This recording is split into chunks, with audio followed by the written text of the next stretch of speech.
প্রিয় দর্শক, আসসালামু আলাইকুম। আজকে আমরা কথা বলবো স্বামী স্ত্রী রক্তের গ্রুপ এক হলে এই সন্তানের সমস্যা হতে পারে।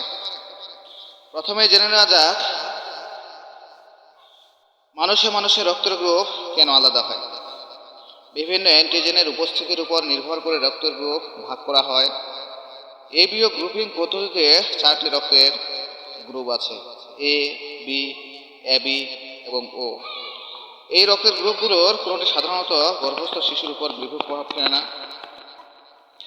তবে এবিও গ্রুপের অসামঞ্জস্যতার জন্য ভূমিষ্ঠ শিশুর জন্ডিস হতে পারে। আর এই অ্যান্টিজেনের উপস্থিতির উপর নির্ভর করে রক্তের গ্রুপ হতে পারে পজিটিভ অথবা নেগেটিভ।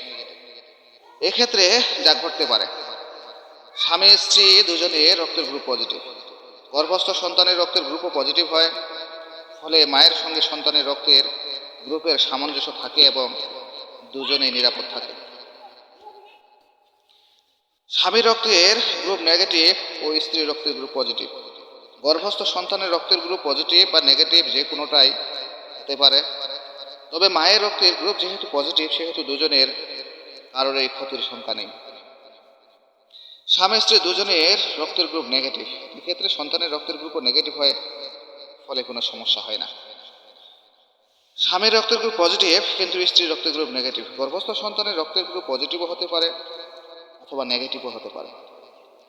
যদি পজিটিভ হয়, সেক্ষেত্রে সন্তানের শরীর থেকে কিছু পজিটিভ লোহিত রক্তকণিকা মায়ের শরীরে চলে আসে এবং অ্যান্টিবডি তৈরি করে।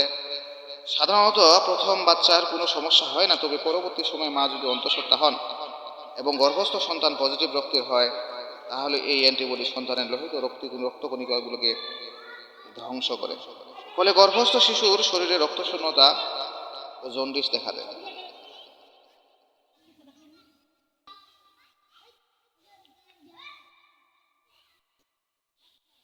রক্তের গ্রুপ এক হলে প্রতিরোধ চিকিৎসা কি? অন্তঃসত্ত্বা প্রত্যেক মায়ের রক্তের গ্রুপ পরীক্ষা করতে হবে। সম্ভব হলে সন্তান ধারণের পরিকল্পনা করার সময়ই করে নেয়। অন্তঃসত্ত্বা মায়ের রক্তের গ্রুপ নেগেটিভ হলে অবশ্যই স্বামীর রক্তের গ্রুপ পরীক্ষা করতে হবে। স্বামীর রক্তের গ্রুপ পজিটিভ হলে মায়ের রক্তের আগে অ্যান্টিবডি তৈরি হয়েছে কিনা দেখার জন্য RH অ্যান্টিবডি নির্ণয় করতে হবে।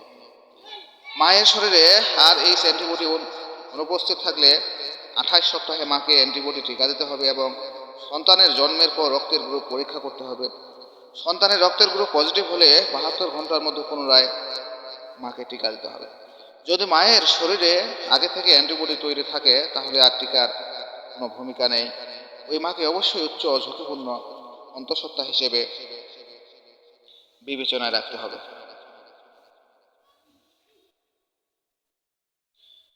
এবং বিশেষজ্ঞ চিকিৎসকের তত্ত্বাবধানে চিকিৎসা নিতে হবে। ধন্যবাদ।